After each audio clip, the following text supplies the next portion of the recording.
Hello again, everyone. Edwin Lerner back once again in this YouTube astrological segment.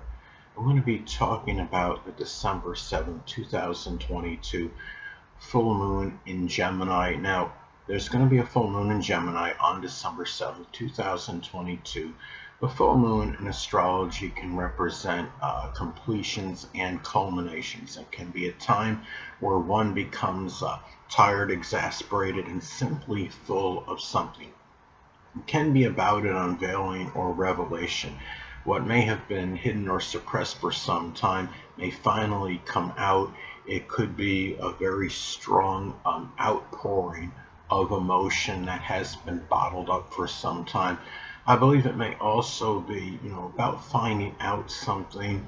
It could be, regarding, a prominent woman in one's life, or maybe a home or family member, someone you're close to home with. Um, Another thing is that this full moon may impact all collectively, but especially those with a Gemini or Cancer sun, moon, or ascendant. Gemini because it's going to be in their own sign, and Cancer because the zodiac sign Cancer is simply impacted strongly by all transits and phases of the moon, since the moon governs Cancer. And this may be attributed as to why the zodiac sign Cancer can be so moody, fickle, and temperamental. This transit may be especially intensified if it makes a conjunction to one's Gemini sun, moon, or ascendant. Now, in some instances, this could be the ending of a Gemini job or career, especially if it falls in what I would consider one of the money houses, second, sixth, or 10th house. Now, it could be the ending of a position in writing, journalism, reporting, data or satellite communications, or something associated with manual dexterity, such as auto or refrigeration mechanics. It may be simply, something that involves much multitasking.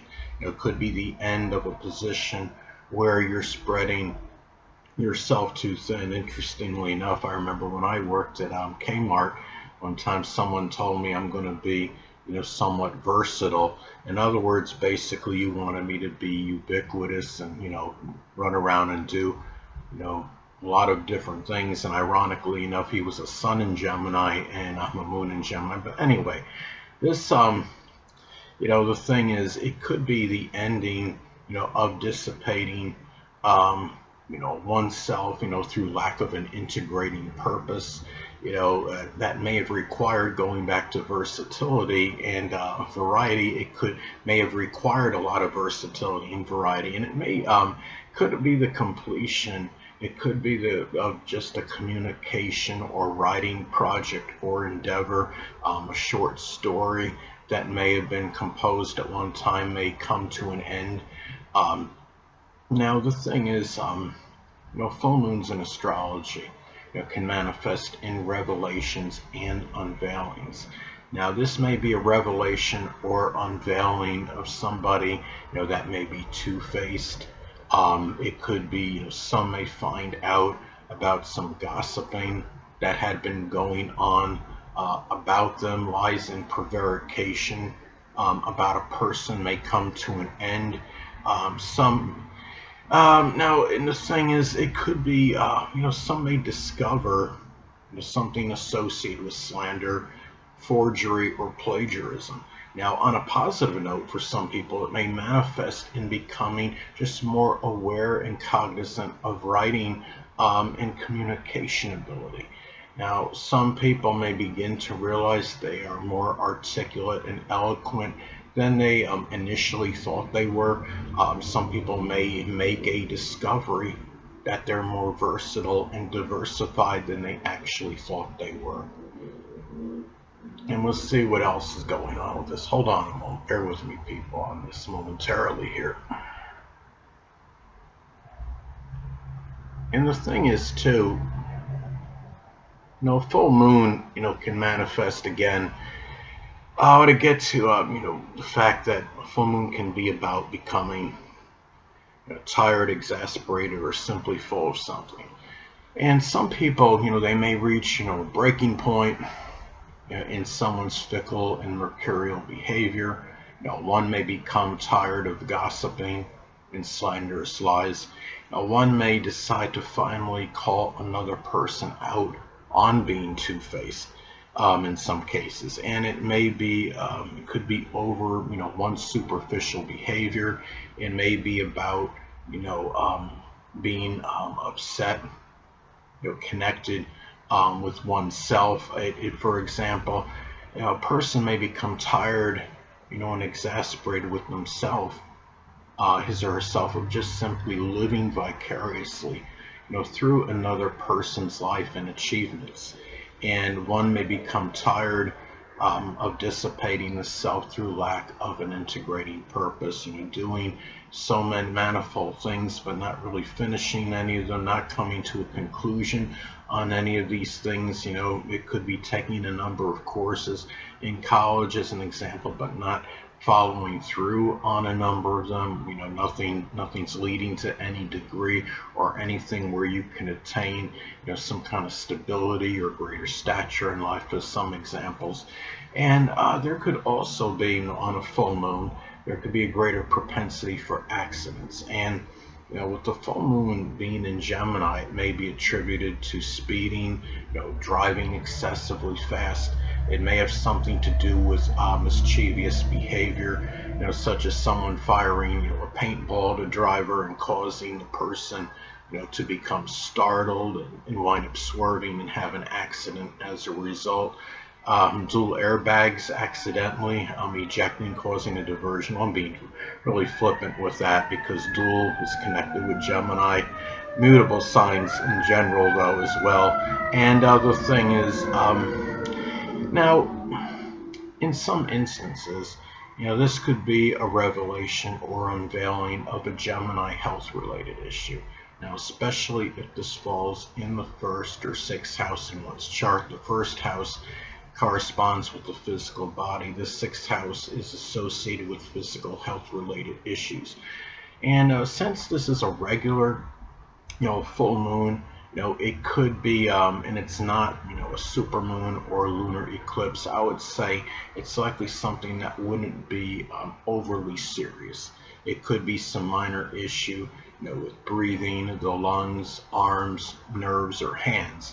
Maybe, simple wrist or arm strain as some examples. Another example could be, maybe upper respiratory infection or bronchitis.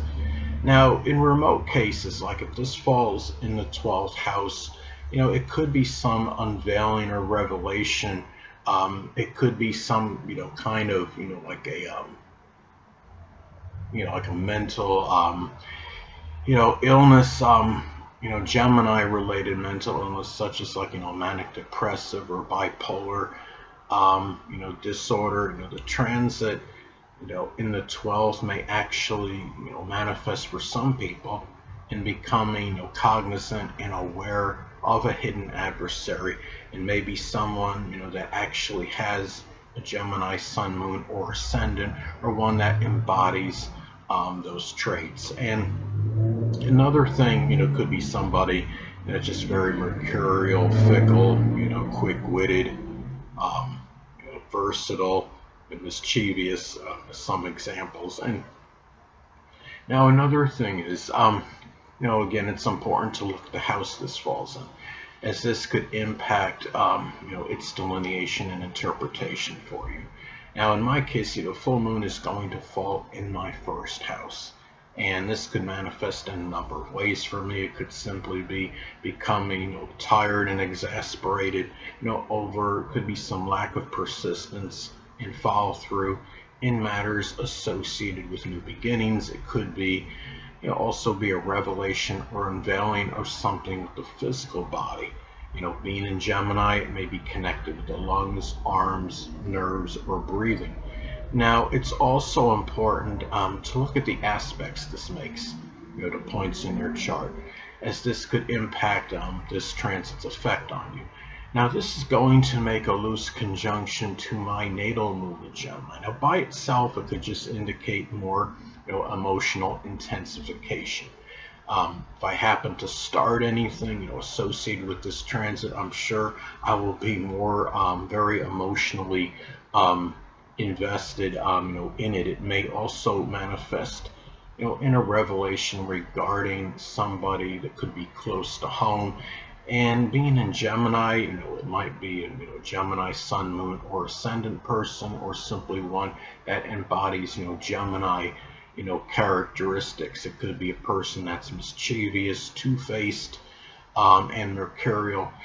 And again, since this falls in my first house, it could be someone, from my early childhood, a person that may have been instrumental in new beginnings for me.